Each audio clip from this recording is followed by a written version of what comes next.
رب العالمين والعاقبة للمتقين والصلاة والسلام على سيد الأنبياء والمرسلين وعلى آله وأصحابه الطيبين الطاهرين أما بعد فأعوذ بالله من الشيطان الرجيم بسم الله الرحمن الرحيم قل لن يصيبنا إلا ما كتب الله لنا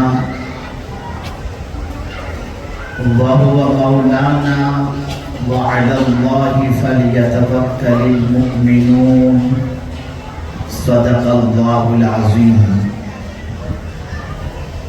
قابل قدر علماء ذوی احترام، سادات کرام، حاضرین و حاضرات و ناظرین، السلام علیکم ورحمۃ اللہ وبرکاتہ.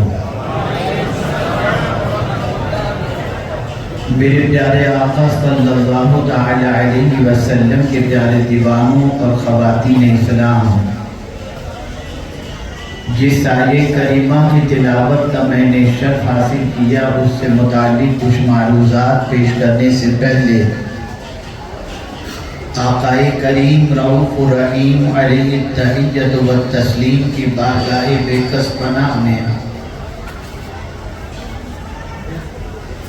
جس طریقے سے میں پڑھاؤں، عقیدت و محبت میں ڈوب کر اسی طریقے سے درود و سلام کا نذرانہ پیش کریں. الصلاۃ والسلام علیک یا رسول اللہ، الصلاۃ والسلام علیک یا حبیب اللہ، الصلاۃ والسلام علیک یا نبی اللہ، الصلاۃ والسلام علیک یا نور اللہ، وعلی آلک واصحابک یا حبیب اللہ، صلی اللہ تعالی علیہ وسلم. میرے پیارے آقا صلی اللہ تعالی علیہ وسلم کے پیارے دیوانوں، ایک طویل عرصے کے بعد اس علاقے میں حاضر ہوا ہوں. ہے تو یہ ممبئی ہی کا علاقہ، لیکن یہاں پہنچنے میں کئی سالوں کے بعد مجھے سعادت نصیب ہوئی. مجھ سے بیشتر محب گرامی حضرت مولانا عبدالستار صاحب قبلہ سے آپ نے ایمان افروز خطاب سماعت فرمایا، اور مجھے آج جب یہاں آنے کی دعوت محب گرامی شاعر اسلام اشر بیرائچی صاحب نے دی تھی، تو ان کو انکار کرنا میرے لیے اس لیے بھی مشکل تھا کہ میں ان کی نعت اس وقت سے سنتا ہوں جب یہاں نعت پڑھنے والوں کی قلت تھی. یہ بڑے قدیم نعت خواں ہیں اور ان کی زندگی کا بیشتر حصہ نبی کی نعت سننے سنانے میں گزرا ہے. اللہ رب العزت انہیں دراز کی عمر بالخیر عطا فرمائے اور پروردگار ان کے درد و سوز کے اندر اضافہ فرمائے. ہمارے یہاں محفلوں کا انعقاد ہوتا ہے، عرس کی تقاریب منائی جاتی ہیں، ثواب تو دامن میں جمع کر لیا جاتا ہے، لیکن جس بزرگ کے نام کا عرس منایا جاتا ہے ان کی زندگی پر عمل کرنے کا کوئی جذبہ پیدا نہیں ہوتا.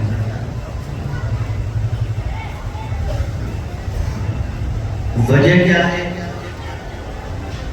تو میں اگر کہوں تو غلط نہ ہوگا کہ ہم یہاں بھی آتے ہیں، اجمیر بھی جاتے ہیں، بہرائچ شریف بھی جاتے ہیں، مدینہ شریف بھی جاتے ہیں، بغداد شریف بھی جاتے ہیں، کربلا شریف بھی جاتے ہیں، نجف اشرف بھی جاتے ہیں، سب جگہ جاتے ہیں صرف دنیا کے لیے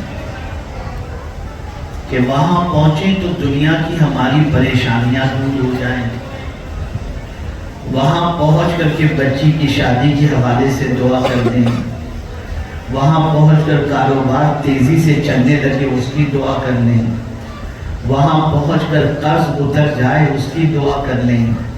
شاید ہی کوئی ان بارگاہوں میں اس لیے جاتا ہو کہ وہاں پہنچ کر ہم اپنی آخرت کو سنوارنے کی دعا کریں۔ ہماری سوچ اتنی بودھی ہو چکی ہے، دنیا دنیا دنیا دنیا، یہاں تک کہ نماز کی حالت میں بھی دنیا، قبرستان میں جانے کے بعد بھی دنیا، مدینے جانے کے بعد بھی دنیا، اور کعبہ شریف کے سامنے جانے کے بعد بھی دنیا دنیا دنیا، اس کے علاوہ کچھ نظر نہیں آتا۔ کیا 6 فروری کو ہم نے نہیں دیکھا کہ دنیا کا انجام کیا ہے؟ ترکیہ کے زلزلے نے اور سیریا کے زلزلے نے ہماری آنکھیں کھول دی۔ بناؤ تم کو جتنے منصوبے بنانے ہیں، لیکن ہوگا وہی جو میں چاہوں گا۔ کیا کسی کو خبر تھی کہ رات سونے والے زندگی بھر کے لیے سو جائیں گے؟ کیا کسی کو خبر تھی کہ جن بنگلوں کو تعمیر کیا گیا ہے اس کے اندر رہنے کا موقع بھی نہیں ملے گا؟ نہیں، کسی کو خبر نہیں۔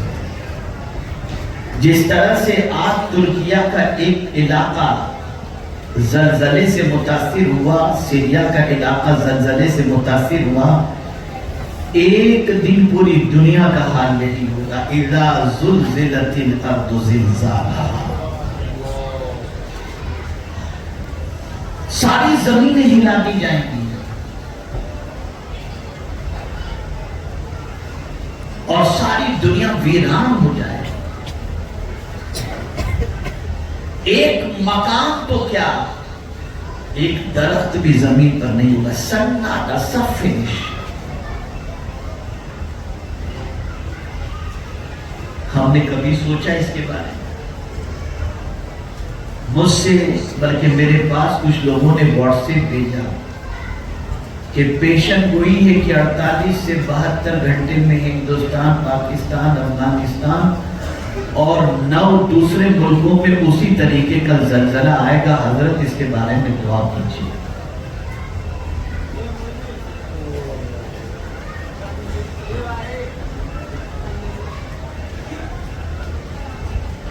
پریشان ہیں لوگ، تصور سے پریشان ہیں، کچھ تو پڑھ کر پریشان ہیں، لیکن کچھ لوگ تو اتنے بے حس ہیں کہ ترکیہ کے زلزلے کے مناظر ٹی وی پر دیکھنے کے بعد بھی نہ پکچر چھوٹ رہی ہے، نہ گانے چھوٹ رہے ہیں، نہ توبہ استغفار کی طرف مائل ہو رہے ہیں، نہ اللہ کے خوف سے لرز رہے ہیں، کچھ بھی نہیں۔ وہی عیاشی، وہی برائیاں، وہی بدکرداریاں، وہی گناہوں کے دلدل میں ڈوب جانا۔ کتنوں نے توبہ کی، کتنوں نے اللہ کی طرف رجوع کیا، کتنے بارگاہ سمدیت میں جھکے۔ اگر آپ پوری دنیا کا پرسنٹیج نکالیں گے تو الا ماشاءاللہ شاید ہی کسی کی طبیعت مائل ہوئی ہو۔ وجہ سب سے بڑی یہ ہے، جس کا دل گناہوں کی وجہ سے سخت ہو جائے، اس کو پھر کوئی حادثات بھی اس پر اثر انداز نہیں ہوتے، اور نہ اللہ اس کے رسول کے کلام کا اثر اس کے دل پر ہوتا ہے۔ میں آج سلطان الہند غریب نواز رحمت اللہ تعالی علیہ کی ایک ہی بات عرض کروں گا، لیکن اس بات کو عرض کرنے سے پہلے قرآن کی روشنی میں سمجھانا چاہوں گا کہ اس ایک بات پر خواجہ کا جو عمل تھا وہ قرآن کی روشنی میں کتنا اسٹرانگ تھا۔ لیکن میں اپنی گفتگو کو اسی وقت صحیح طور پر آگے بڑھا سکوں گا جب میرے سامنے بیٹھے ہوئے بچے اور پیچھے حضرات جو ذمہ داران ہیں دور تک، وہاں جو بچے آمد و رفت کرتے ہیں اور شور شرابہ کرتے ہیں انہیں چپ کرا دیں، اس لیے کہ آپ جانتے ہیں کہ میں جب گفتگو کرتا ہوں تو مجھے بالکل خاموشی کی ضرورت ہوتی ہے، اس لیے کہ میری عادت ہے کہ میں چاہتا ہوں کہ کچھ ایسی مفید باتیں کانوں سے ٹکرائیں جس پر عمل کرنے کے بعد دنیا بھی سنور جائے اور آخرت بھی سنور جائے۔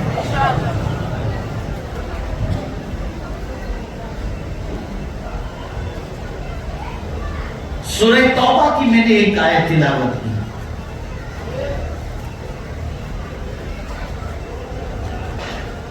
جس میں رب قدیر اپنے محبوب صلی اللہ علیہ وسلم سے ارشاد فرماتا ہے، قل، تم کہہ دو۔ یہاں یہ بات ہمیشہ کے لیے ذہن میں رکھنا، جب قرآن مقدس میں قل کہا جائے تو اب یہ حضور ہی کہہ سکتے ہیں، کوئی دوسرا نہیں کہہ سکتا، اس لیے کہ یہ حکم حضور کو دیا جا رہا ہے، قل، تم کہو۔ اب ہر کوئی یہ بات نہیں کہے،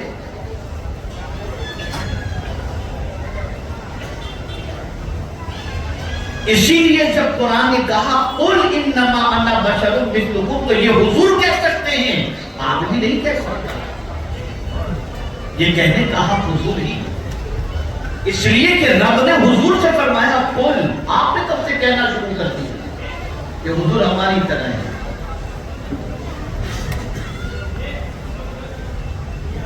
تو رب نے فرمایا قل، تم کہہ دو،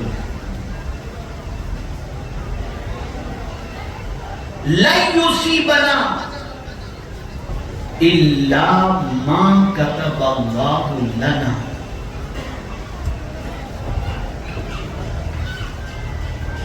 ہم کو نہیں پہنچے گی کوئی مصیبت، یا ہم کو پہنچتی ہے وہی مصیبت جو اللہ نے لکھ دی ہے، وہی مصیبت ہم کو پہنچے گی جسے اللہ نے لکھ دی ہے۔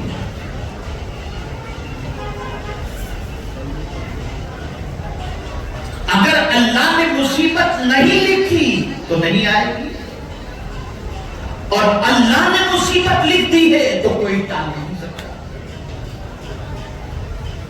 یہ تقدیر کا سب سے بڑا مسئلہ ہے، اور اسے ہمیشہ کے لیے ذہن کے اندر محفوظ رکھنا چاہیے۔ یہاں سے یہ بات سمجھ میں آئی کہ مصیبتیں آنے سے پہلے لکھی جا چکی ہیں، اور جب لکھی جا چکی ہیں تو وہ آئیں گی، اور اگر نہیں لکھی تو کوئی مصیبت نہیں آئے گی۔ اب اس کو میں ترکیہ کے معاملات کو سامنے رکھ کر سمجھاؤں۔ یوٹیوب پر آپ نے مناظر دیکھے ہوں گے، ننھے ننھے بچے ملبے کے نیچے سے 3 دن کے بعد زندہ نکل رہے ہیں۔ پانی کے بغیر بچہ جی نہیں سکتا، کھانے کے بغیر بچہ جی نہیں سکتا، لیکن اللہ نے زندگی لکھی تھی تو کوئی مار نہ سکتا۔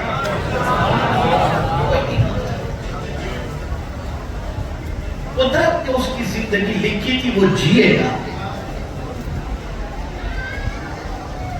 اور اگر وہ مارنا چاہے تو کوئی زلزلے کی ضرورت نہیں، ٹھوکر لگی اور آپ نے گرا چلا گیا۔ یہاں سے یہ بات بھی ذہن کے اندر رکھیں۔ ایک اور عقیدہ تھوڑا سا پختہ کر لیں، جو لوگ ڈرگس کا کاروبار کرتے ہیں، جو لوگ شراب اور جوئے کا کاروبار کرتے ہیں، جو لوگ سود کا کاروبار کرتے ہیں، جو لوگ طوائفوں کا کاروبار کرتے ہیں، جو لوگ آوارگی اور حرام کاروبار کرتے ہیں، اور وہ سمجھتے ہیں اسی میں ہماری روزی لکھی ہوئی، تو میں ان کو سمجھا دوں کہ آپ اللہ سے حلال مانگو نا، حلال مانگو، اور یہ عقیدہ درست کر لو۔ جس طریقے سے ہر مذہب کا ماننے والا انسان یہ عقیدہ رکھتا ہے کہ موت سے کوئی بچ نہیں سکتا، آ کر کے رہے کوئی موت سے بچ نہیں سکتا۔ اور موت کے حوالے سے قرآن نے کہہ دیا لِكُلِّ أُمَّةٍ أَجَلٌ إِذَا جَاءَ أَجَلُهُمْ لَا يَسْتَأْخِرُونَ سَاعَةً وَلَا يَسْتَقْدِمُونَ۔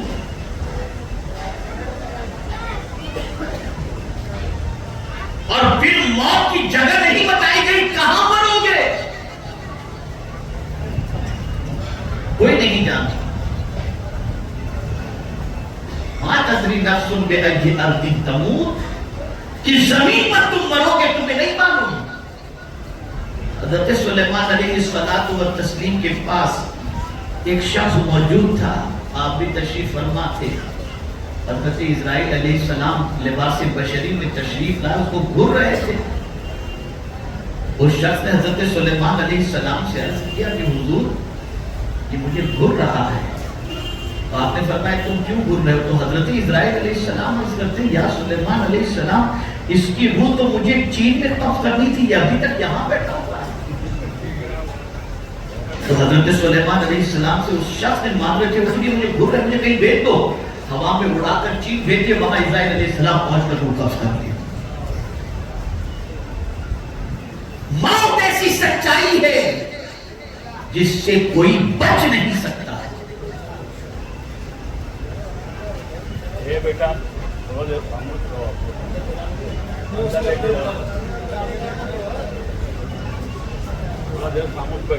ایک مرتبہ اللهم صل على سيدنا مولانا محمد معدن الجود والكرم وآله وصحبه وسلم۔ موت ایسی سچائی ہے کہ دنیا کا کوئی انسان اس سچائی سے انکار نہیں کر سکتا۔ آئیے میں تھوڑا سا سمجھاتا ہوا چلوں۔ میرے ایک دوست تھے، ان کے غیر مسلم پارٹنر تھے، اس دوست کی پوزیشن کینسر کی وجہ سے بڑی سخت تھی، جہاں بلد تھے جہاں کلی کا عالم تھا، اور وہ غیر مسلم کاروباری لوگ ان کو دیکھنے کے لیے گئے تھے۔ میں بھی پہنچا اور دیکھ کر کے جب میں لوٹا تو اس دوست کے بھائی نے مجھ سے کہا ڈاکٹر کہہ رہا ہے 5 لاکھ روپے کا ایک انجیکشن لو گے تو کچھ تھوڑی سی طبیعت اسٹیبل ہو سکتی ہے، حضرت آپ کو کیا لگتا ہے؟ میں نے کہا بھئی سکرات جیسی پوزیشن مجھے لگ رہی ہے، آگے آپ کی مرضی کی بات ہے، لیکن وہ غیر مسلم حضرات کھڑے تھے تو میں نے پھر سمجھانا شروع کیا موت کے بارے میں۔ غور سے سنیے، میں نے کہا اگر آپ یہ تصور کرتے ہو کہ اسے موت سے بچا لے جائیں گے، نہیں بچا سکتے، موت اس کے وقت پر آئے گا، اور یہی وہ وقت ہے جہاں طاقتور بھی خدا کے سامنے جھکنے کے لیے مجبور ہو جاتا ہے۔ کس طریقے سے؟ اس کو قرآن نے منشن کیا، فَلَوْلَا إِذَا بَلَغَتِ الْحُلْقُومَ وَأَنْتُمْ حِينَئِذٍ تَنْظُرُونَ وَنَحْنُ أَقْرَبُ إِلَيْهِ مِنْكُمْ وَلَكِنْ لَا تُبْصِرُونَ فَلَوْلَا إِن كُنتُمْ غَيْرَ مَدِينِينَ تَرْجِعُونَهَا إِن كُنتُمْ صَادِقِينَ۔ قرآن کہہ رہا ہے جب روح حلق میں اٹکتی ہے تو تم قریب رہ کر اس بندے کو تک رہے ہوتے ہو۔ دیکھیے نا، کوئی ارب پتی ہے اور وہ ارب پتی اس کا بیٹا اگر بیمار ہے تو کہے گا میں ساری دولت خرچ کر کے میرے اپنے بچے کو زندہ دیکھنا چاہتا ہوں، ڈاکٹرز کو کھڑا کرے گا، ڈاکٹر صاحب آپ یہیں رہیں، جتنی فیس ہو آپ دے دیجئے گا، آپ جائیں تو کسی اور ڈاکٹر کو کھڑا رکھیں، لیکن میرا بیٹا مرنا نہیں چاہیے، آپ ٹریٹمنٹ برابر کریں۔ ڈاکٹر کھڑا ہے، باپ بھی کھڑا ہے، ماں بھی کھڑی ہے، مریض لیٹا ہوا ہے، سب کیوں کھڑے ہیں؟ روح نہ نکلے۔ سب قریب کیوں ہیں؟ تاکہ اس وقت کی اس کی گفتگو بھی سمجھیں اور اس کے لیے کچھ انتظام بھی کر سکے۔ لیکن مولا فرماتا ہے اللہ اکبر وَنَحْنُ أَقْرَبُ إِلَيْهِ مِنْكُمْ، اے بندو تم سمجھ رہے ہو تم اس کے قریب ہو، لیکن ہم تو تم سب سے زیادہ اس کے قریب ہیں۔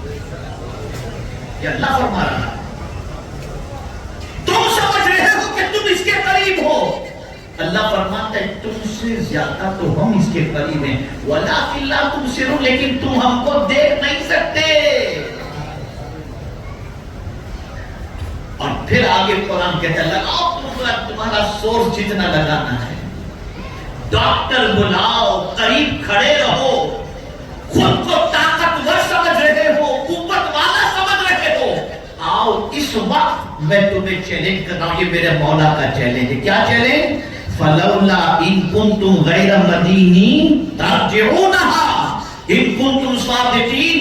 اگر تم طاقتور ہو تو ہم روح نکال رہے ہیں، تم لوٹا کر کے بتاؤ. اگر سچے ہو تو لوٹا کر. کوئی بچا سکتا ہے؟ جواب دیجیے. کوئی نہیں بچا سکتا. موت اس کے وقت پر آ کر کے ہی رہتی ہے.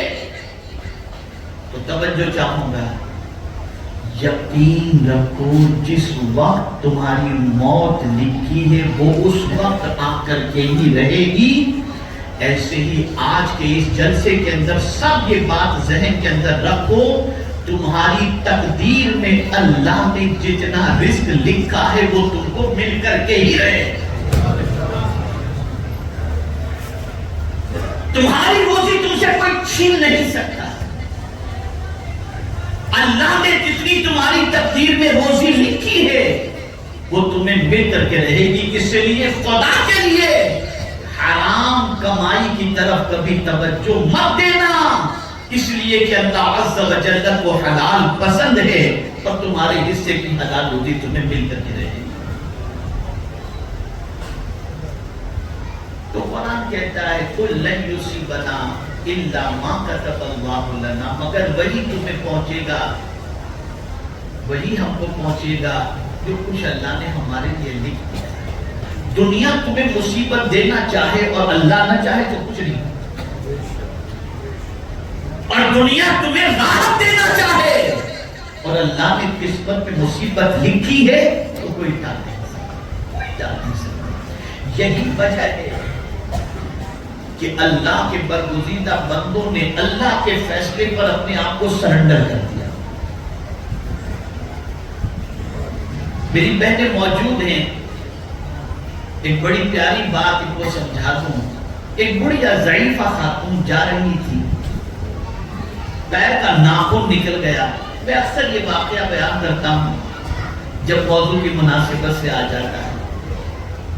پیر کا ناخن نکل گیا، وہ مسکرا رہی ہے. ناخن کے نکلنے پر درد ہوتا ہے، ناخن کے نکلنے پر تکلیف ہوتی ہے، لیکن وہ بڑھیا مسکرا رہی تھی.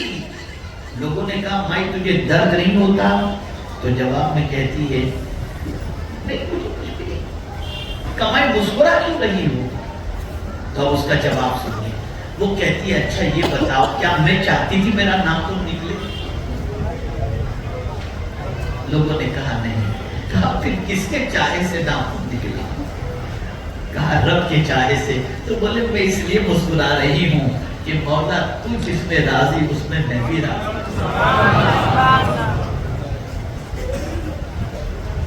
اگر لکھی ہوئی مصیبت ہے کوئی ٹال نہیں سکتا.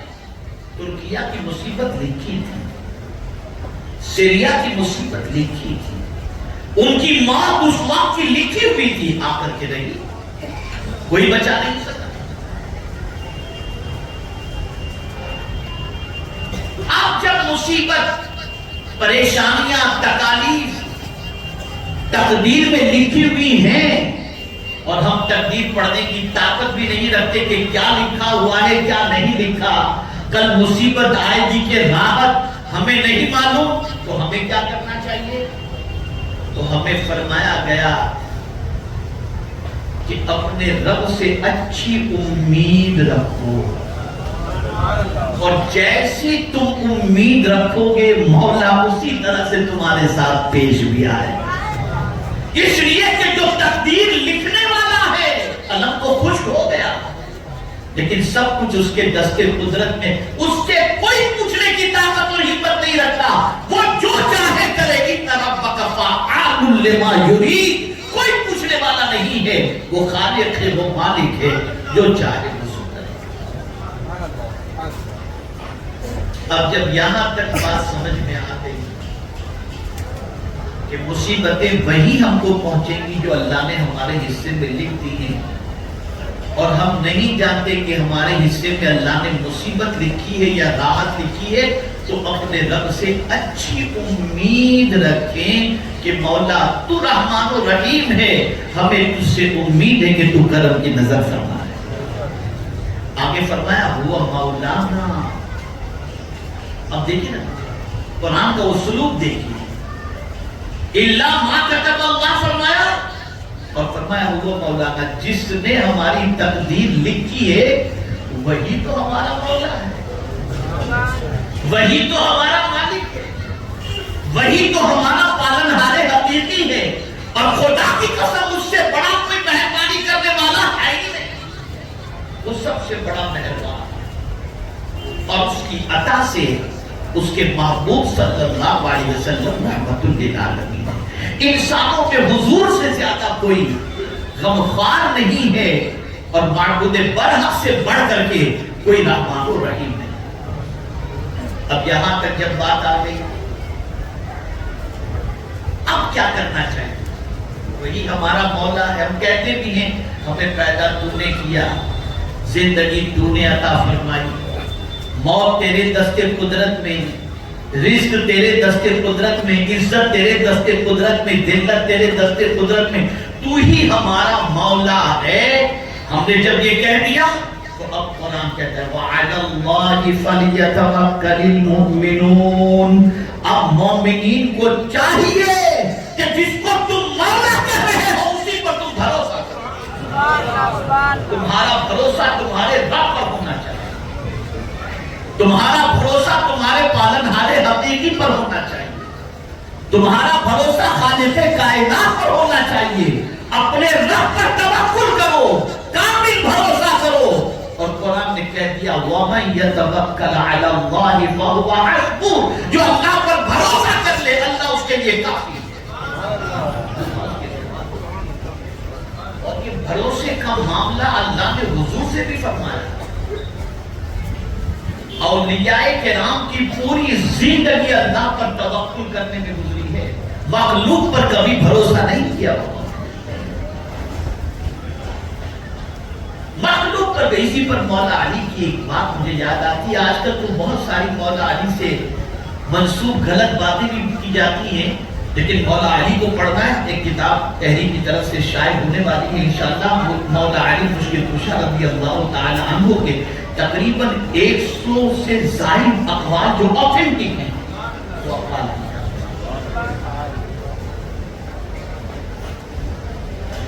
مولا علی کا قول اتنا پیارا ہے، یاد رکھو۔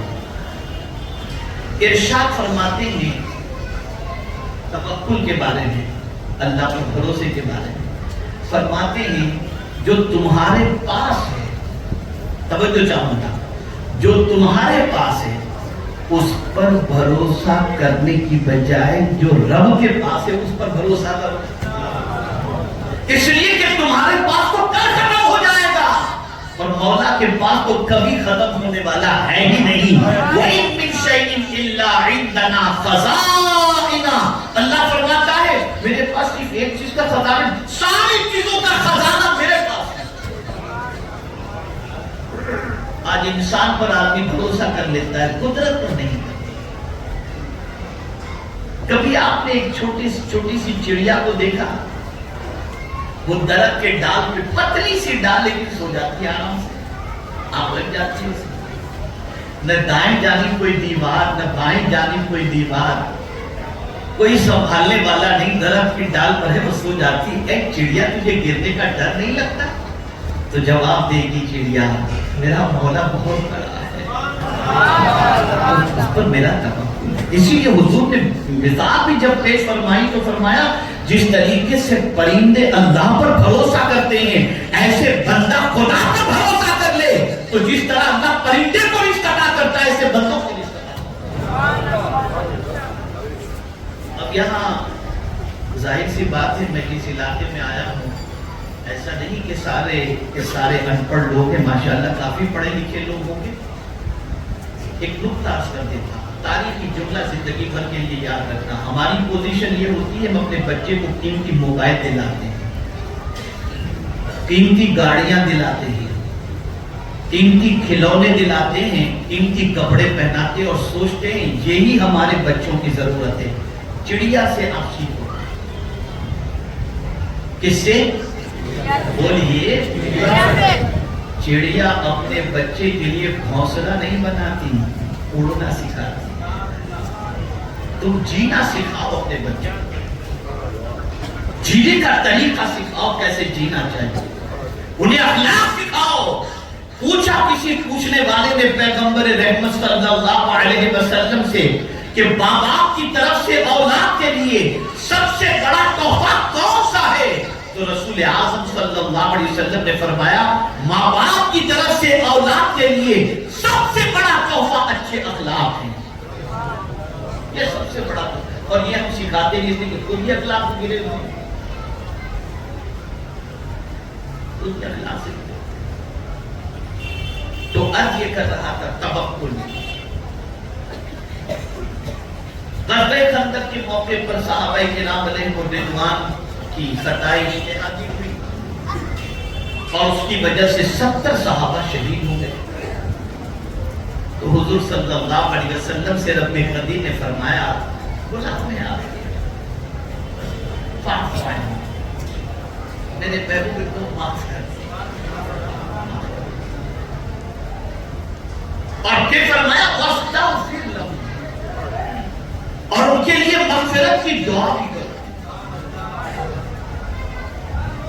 اب صحابہ ہوشیار تھے، مزاج شناس تھے رسول اعظم صلی اللہ علیہ وسلم، تو جب سرکار نے معاف کر دیا تو چونکہ غلطی بڑی تھی تو دل میں تھوڑی سی کسک تھی کہ کہیں دل میں سرکار صلی اللہ تعالی علیہ وسلم کو جو تکلیف پہنچی ہے اس کی وجہ سے اللہ کہیں جو ہے ہمیں کسی مصیبت میں گرفتار نہ فرما دے۔ تو رب نے خود ہی فرما دیا واستغفر لہم، ان کے لیے حضور تم مغفرت کی دعا کرو، میرے محبوب مغفرت کی دعا کرو۔ اس کے بعد ان کے کانفیڈنس کے لیے اللہ نے حضور سے فرمایا وشاورہم فی الامر، اور کام کے سلسلے میں ان سے مشورہ بھی لے لو۔ اور ظاہر سی بات ہے کہ جنگ کے سلسلے میں مشورہ لیا جائے تو دل صاف ہو چکا، اور سرکار کا دل تو صاف ہی تھا۔ کیا کہنے، میرے امام کہتے ہیں تو جو چاہے تو ابھی میل میرے دل کے دھلے کہ خدا دل نہیں کرتا کبھی میلا تیرا۔ سرکار کا دل تو پاک تھا، کبھی میلا تھا ہی نہیں۔ اگر حضور چاہے تو ہمارا دل بھی پاک ہو جائے۔ اس لیے میرے امام کہتے ہیں چمک تجھ سے پاتے ہیں سب پانے والے، میرا دل بھی چمکا دے چمکا دے۔ اللہ اکبر، نعرہ تکبیر، نعرہ رسالت، حضرت علامہ شیخ خلیل شاکر علی نوری صاحب قبلہ مسلک اعلیٰ حضرت۔ اب فرمایا گیا وشاورہم فی الامر، ان سے مشورہ بھی کرو۔ اور آگے توجہ چاہوں گا فَإِذَا عَزَمْتَ، مشورہ بھی ہو گیا، معاف بھی کر دیا، مغفرت کی دعا بھی کر دی، لیکن میرے محبوب جب تم کسی کام کا ارادہ کر لو نا فَإِذَا عَزَمْتَ، تو جن سے مشورہ لیا ہے ان پر بھروسہ نہ کرنا، فَتَوَكَّلْ عَلَى اللَّهِ، اللہ پر بھروسہ۔ یہاں سے یہ مزاج دیا جا رہا ہے بھروسہ ہو تو صرف اللہ کی ذات پر بھروسہ ہو۔ یہ حضور سے رب قدیم جل جلالہ نے فرمایا۔ یہاں سے توکل کا مرتبہ سمجھ میں آئے گا، توکل کی کیفیت سمجھ میں آئے گی۔ اور یہ بات ہمیشہ کے لیے یاد رکھیں، اللہ پر اگر کوئی توکل کر لے تو مولا اس کے توکل کی لاج رکھ لیتا ہے۔ اور قرآن میں ایک مقام پر نہیں، کئی مقامات پر توکل کے بارے میں حکم آیا ہے۔ اب آئیے میں تھوڑا سا سمجھاؤں، توکل کرنے والے توکل کرتے ہیں تو کہاں تک کرتے ہیں؟ قرآن کہتا ہے وَعَلَى اللَّهِ فَلْيَتَوَكَّلِ الْمُؤْمِنُونَ، اللہ پر بھروسہ مومنین ہی کرتے، ایمان والے ہی اللہ پر بھروسہ کریں گے، اس لیے کہ وہ جانتے ہیں کہ میرا مولا کتنا طاقتور ہے اور کتنی قوت والا ہے، اس کے دستے قدرت میں سب کچھ ہے. اور میں جب آپ کو توکل کی بات آگے بتاؤں گا تو آپ کا ایمان تازہ ہو جائے گا. اللہ والے اور مومنین صرف زمین کے اوپر توکل نہیں کرتے کہ دنیا ہی میں سے بھروسہ، نہ، دنیا میں بھی کرتے ہیں اور قیامت میں بھی اللہ پر بھروسہ کرتے ہیں. ان کا بھروسہ وہاں تک اور کب تک بھروسہ سنیے آپ حدیث کے کیسا اللہ پر بھروسہ. دو بندوں کے لیے رب کا حکم ہوگا ان کو جہنم میں ڈال دو. دو بندوں کو رب فرمائے گا کہاں ڈال دو؟ بولیے جہنم. ایک دوڑتا ہوا جہنم کی طرف جائے گا، تو جہنم کی طرف دوڑتے ہوئے جائے گا، دوڑتے ہوئے جائے گا. دوسرا آہستہ آہستہ جائے گا، مڑ مڑ کے دیکھے گا. رب فرمائے گا فرشتوں سے بلاؤ دونوں بلائے جائیں گے. پہلے والے سے پوچھا جائے گا جہنم کوئی اچھی جگہ تو نہیں ہے، تو دوڑ کر جہنم کی طرف کیوں جاتا ہے؟ جواب میں وہ کہے گا مولا زندگی بھر تو تیری بات نہیں مانی، یہاں میں نے سوچا چلو ایک بات تو مانوں، شاید تیرا کرم ہو جائے. اس نے تیزی سے دوڑ کر جا رہا، مولا فرمائے گا دے جاؤ اسے جنت میں ڈال. دوسرے سے پوچھا جائے گا مڑ مڑ کے کیوں دیکھ رہا تھا؟ وہ جواب میں کہے گا مولا سنا تھا کہ تیری رحمت بہت وسیع ہے، تو اس پر بھروسہ کرتے ہوئے پلٹ کے دیکھ رہا تھا شاید تیری رحمت مجھے آواز دے دے. رب فرمائے گا لے جاؤ فرشتوں اسے جنت میں ڈال. اللہ والے مومنین بھروسہ اس وقت تک بھی کرتے رہتے، اس کا بھروسہ اللہ سے ہٹتا ہے. اور آج اللہ پر بھروسہ، اللہ پر توکل تقریباً ختم ہو گیا. تقریباً بھروسہ کرو اللہ پر، لیکن یہ بھی یاد رکھیں ایک صحابی حضور صلی اللہ علیہ وسلم کی بارگاہ میں حاضر آئے اور عرض کرتے ہیں یا رسول اللہ صلی اللہ تعالی علیہ وسلم میں اپنے اونٹ کو یا گھوڑے کو، جو بھی روایت ہوگی میں مفہوم عرض کرتا ہوں، اپنی سواری کو کھوٹے سے باندھ دوں اور اللہ پر بھروسہ کروں تو یہ صحیح ہے، اسے توکل کہا جائے گا، یا پھر کھلا چھوڑ دوں اور اللہ پر بھروسہ کروں اس کو توکل کہا جائے گا. آقا کریم صلی اللہ علیہ وسلم نے قیامت تک کے انسانوں کو توکل کا مزاج عطا فرمایا. ارشاد فرمایا تیرے بس کا کام تو کر لے، یعنی کھوٹے سے تو باندھ لے، پھر اللہ پر بھروسہ کر. یہ نہیں کہ تم محنت نہ کر، گھر میں سویا پڑا رہے اور کہے تکیے کے نیچے سے لاکھوں نکل آئیں گے، یہ اللہ پر بھروسہ نہیں. نکل تو اسی کے لیے، نکلنا تیرا کام ہے، تیرے رب کا کام.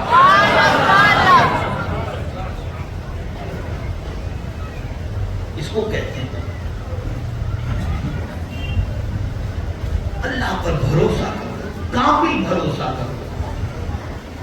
اور جو سچا مومن ہوتا ہے وہ اللہ پر کامل بھروسہ کرتا ہے، اللہ پر توکل کرتا ہے. اب آئیے میں خواجہ صاحب کی بات بتا دوں اور اپنی گفتگو کو ختم کروں. دیکھیے آپ جانتے ہیں میں لمبی تقریر نہیں کرتا، میرے پاس اتنا بیٹر بھی نہیں کہ میں لمبی گفتگو کر سکوں. مختصر کرتا ہوں اور چاہتا ہوں کہ وہی بات ذہن کے اندر بیٹھ جائے، اور کوشش کرتا ہوں کہ موضوع کی مناسبت ہی سے گفتگو ہو اور ایک ہی موضوع پر گفتگو ہو تاکہ بات اچھی طرح سے ذہن میں بیٹھ جائے. دیکھیں توکل کے معنی ہوتا ہے ٹیک لگانا. ایسا سہارا ہوتا ہے، اللہ سے بڑا سہارا کون سا ہوتا ہے؟ مجھے تو اعلیٰ حضرت عظیم البرکت کا یہ شعر جب یاد آتا ہے تو ان کے توکل پر فدا ہونے کو جی جاتا ہے. کہتے ہیں جب وہ غفار ہے کیا ہونا، جب وہ غفار ہے کیا ہونا. لیکن پوری زندگی اللہ اور اس کے رسول کی اطاعت میں گزار کر پھر اس کے غفار ہونے پر توکل کیا انہوں نے.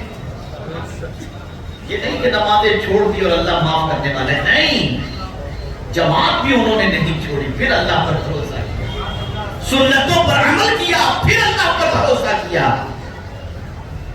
یہ ہے اللہ پر کامل توکل. اب خواجہ صاحب کی بات سنیں. جب ہندوستان تشریف لا رہے تھے خواجہ صاحب شہاب الدین غوری کی شکست خوردہ فوج کے سپاہیوں سے ملاقات ہوئی. دیکھا خواجہ صاحب کو ماشاءاللہ صوفی ہیں, اللہ والے نظر آ رہے ہیں. پوچھا بابا کہاں جا رہے ہیں؟ خواجہ صاحب نے فرمایا اجمیر جا رہا. شہاب الدین غوری کی شکست خوردہ فوج کے سپاہیوں نے کہا بابا اجمیر نہ جائیں, ہم شہاب الدین غوری کی شکست خوردہ فوج کے سپاہی ہیں, ابھی شکست کھا کر کے ہم آ رہے ہیں, اور آپ اللہ والے نظر آتے ہیں, سیدھے سادے نظر آتے ہیں, آپ کو نہیں چھوڑیں گے, لوگ قتل کر ڈالیں. ہمارے پاس تو فوج کی پھر بھی ہم ہار کر کے آ رہے ہیں, آپ کے پاس تو کوئی لاؤ لشکر بھی نہیں, کہیں آپ کے ساتھ کوئی زیادتی نہ ہو جائے. اب خواجہ صاحب کا جواب ارشاد فرماتے ہیں سنو, تم لوگ جو اجمیر آئے تھے تو فوج پر بھروسہ تھا, ہتھیار پر بھروسہ تھا, معین الدین آیا ہے تو اس کا بھروسہ اپنے رب پر ہے, یہ اللہ پر بھروسہ کر کے آیا ہے. اور یہ بات یاد رکھیں, خواجہ صاحب اپنی مرضی سے ہندوستان نہیں آئے, مصطفیٰ کے بھیجنے پر آئے, اللہ کے فرمان کے مطابق آتے. تو یہ توکل اللہ والوں کے اندر حوصلے پیدا کرتا ہے, توکل اللہ والوں کے اندر قوت عطا کرتا ہے. اور آج سب پر بھروسہ ہے. الیکشن کے موقع پر کینڈیڈیٹ گلی پہ گھوم کر کہے گٹر کا پانی بند ہو جائے گا, بھروسہ ہے, سب کچھ ہے. سیاست سے مجھے کوئی اتنا مثبت, لیکن آپ دیکھیں ہم سب پر بھروسہ کرتے ہیں, نہیں کرتے تو صرف اپنے رب پر. مجھے یہاں پر حضرت حاجرہ رضی اللہ تعالیٰ عنہ کی بات یاد آئی. اللہ بے سر و سامانی کار, بے آب و گیا وادی, ایک انسان مکے میں نہیں. اور حضرت ابراہیم دودھ پیتے بچے کو اور اپنی بیوی کو لقدش صحرا کے اندر چھوڑ کر جانے کے لیے تیار ہوتے ہیں. جانے لگے حضرت ابراہیم علیہ السلام, بیوی اور بچے کو چھوڑ کر, کوئی دکان نہیں, کوئی مکان نہیں, کوئی انسان نہیں, کوئی انتظام نہیں, کچھ بھی نہیں. تو حضرت حاجرہ نے عرض کیا ابراہیم آپ اللہ کے خلیل ہیں, ایسے ہم کو بے آب و گیا وادی میں چھوڑ کر کے جا رہے ہیں.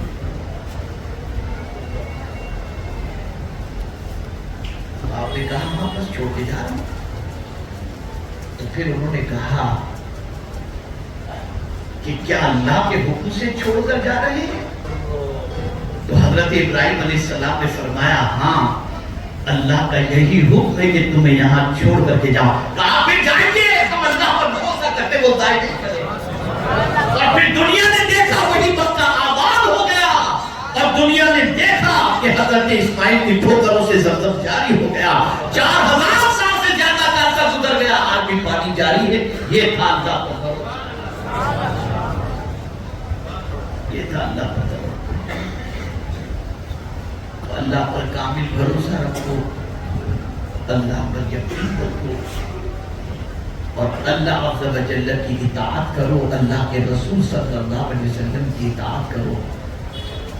اور یہ بات یاد رکھنا, ایمان والے کی ایک علامت یہ بھی ہے کہ وہ اللہ پر کامل بھروسہ رکھتا ہے. اور جب اللہ پر بھروسہ رکھو گے تو اللہ کافی ہے, اللہ کافی ہے, اللہ کافی ہے. وَمَنْ يَتَوَكَّلْ عَلَى اللَّهِ فَهُوَ حَسْبُهُ, جو اللہ پر بھروسہ کر لے اللہ اس کے لیے کافی ہے. تو آج کی نشست کے اندر آپ کو یہ ذہن بنا کر کے چلنا ہے. 2-3 باتیں بس سمجھا دوں تاکہ جو مصیبت آپ کی تقدیر میں لکھی ہے وہ آ کر کے رہے. اس کی بھی کچھ کیٹیگریز ہیں, قضائے مبرم, قضا شبیر مبرم, اس طریقے سے قضائیں ہیں. کچھ پریشانیاں ایسی ہیں جن کو ٹالنے کے لیے اللہ عز و جل نے مختلف سبیلیں رکھی, جیسا کہ فرمایا صلہ رحمی کی بنیاد پر اللہ رزق میں برکت عطا فرماتا ہے, عمر میں برکتیں عطا فرماتا ہے. کچھ چیزیں ایسی رکھی ہیں جس کی وجہ سے قضا و شفیع مبرم جو ہے وہ اللہ تعالیٰ اس کو ٹال دیا کرتا ہے کسی کی دعا کی وجہ سے. لیکن اللہ عز و جل نے جو لکھ دیا ہے اس پر یقین ہونا چاہیے اور اس پر بھروسہ ہونا چاہیے۔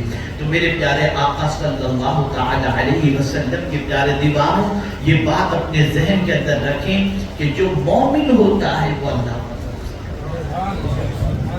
پر کامل بھروسہ کرتا ہے، اور جب کوئی اس پر بھروسہ کر لے تو وہ اپنے بھروسہ کرنے والے کی لاج رکھ لیتا ہے، رسوا نہیں کرتا۔ بس ایک آخری بات سمجھنے سمجھانے کے لیے کہہ دوں، بہت کم ایسے ہوں گے جو غلط کرتے ہوں گے، لیکن صحیح بہت، یہ میں جو بات سمجھانے جا رہا ہوں اس کی بنیاد پر آپ کو ایسا لگے گا کہ جو ہے وہ بالکل صحیح۔ مثال کے طور پر کسی کی دکان پر آپ ہیں کوئی چیز خریدنے کے لیے، اور آپ نے دام نہیں پوچھا، اس نے بتایا اتنے کا ہے، تو آپ نے کہہ دیا دیکھو ایسا ہے میرے بھائی، میں کسی دکان میں بھی نہیں جاؤں گا اور نہ مجھے آپ سے بارگیننگ کرنی، مجھے آپ پر بھروسہ ہے، آپ جو بھی لوگ ہیں صحیح لوگ ہیں۔ تو آپ کیا کریں گے؟ آپ کا دل جو ہے نرم ہو جائے گا، یار اس نے میرے اوپر بھروسہ کیا ہے، اور بھروسے کو ٹھیس نہیں پہنچانی چاہیے۔ تو آپ کا ضمیر اندر سے کہے گا یار مناسب لے لیں۔ تو آپ ذرا سوچو، یہ سمجھنے سمجھانے کے لیے اللہ کی تمثیل، اللہ عز و جل کی ذات ساری تمثیل سے پاک ہے۔ ارے جب انسان پر بھروسہ کرو تو وہ لاج رکھ لیتا ہے، تو خدا پر بھروسہ کرو تو وہ تمہاری لاج ہی، اس پر بھروسہ رکھو، کامل بھروسہ رکھو۔ خواجہ صاحب نے پوری زندگی اللہ پر بھروسہ کر کے کام کیا، اور اللہ عز و جل نے ان کے بھروسے کی لاج رکھی۔ مومن وہی ہے جو اللہ پر کامل بھروسہ کرتا ہے، اللہ پر توکل کرتا ہے۔ اللہ رب العزت جل جلالہ آقا کریم رؤوف الرحیم علیہ التحیۃ والتسلیم کے سب و طفیل ہمیں اولیاء کے نقش قدم پر چلنے کی توفیق نصیب فرمائے، ان کے کردار کا صدقہ عطا فرمائے، ان کے رنگ میں رنگ جانے کی توفیق نصیب فرمائے، ان کی تعلیمات پر عمل کی توفیق نصیب فرمائے، ان کے بتائے ہوئے راستے پر چلنے کی توفیق نصیب فرمائے، اور پروردگار ان کے اللہ پر توکل کا ذرہ ہمیں بھی نصیب فرمائے۔ وَمَا عَلَيْنَا إِلَّا الْبَلَاغُ الْمُبِينُ۔ میں بہت مشکور ہوں آپ تمامی ساتھیوں کا، بڑی سنجیدگی اور متانت کے ساتھ آپ نے گفتگو سماعت فرمائی۔ اب میں جو بات عرض کرنے جا رہا ہوں اسے بھی آپ سماعت فرما لیں۔ انشاءاللہ العظیم کل ہفتہ واری اجتماع انشاءاللہ مرکز اسماعیل نبی مسجد میں ہوگا انشاءاللہ، اور کل کے سنی اجتماع میں انشاءاللہ العظیم میری گفتگو کا موضوع ہے اللہ کی مرضی کی پہچان۔ آئیے اسے سنیے، آپ اپنی معلومات میں اضافہ کیجیے، کنیکشن اپنے رب سے جوڑیے۔ سب سے تو جوڑ چکے ہو، خواجہ صاحب آئے ہی اس لیے تھے کہ اللہ سے ہمارا رابطہ مضبوط ہو جائے، رسول اعظم سے رابطہ مضبوط ہو جائے، لیکن ہم نے نہ خواجہ کی تعلیم کی فکر کی، نہ سلطان الہند غریب نواز علیہ رحمۃ اللہ رضوان کے نقش قدم پر چلنے کی کوشش کی۔ تو میرے پیارے آقا صلی اللہ تعالی علیہ وسلم کے دیوانوں، کل آپ دوست احباب و متعلقین کے ساتھ کثیر تعداد میں تشریف لائیں، اور کل انشاءاللہ العظیم ترکیہ اور سیریا کے غلامان رسول کے لیے انشاءاللہ العظیم اجتماع میں دعا بھی ہوگی، تو آپ ضرور شرکت فرمائیں۔ السلام علیکم ورحمۃ اللہ وبرکاتہ۔ چونکہ مجھے تھوڑا سا ارجنٹ نکلنا بھی ہے ایک ذاتی مصروفیت کی بنیاد پر، آپ اپنی جگہ پر بیٹھے رہیے گا، کوئی بھی مسافر کے لیے نہ اٹھیں، کچھ بھی نہ کریں، تاکہ میں آسانی سے جا سکوں۔ محمد یونس انصاری صاحب بیمار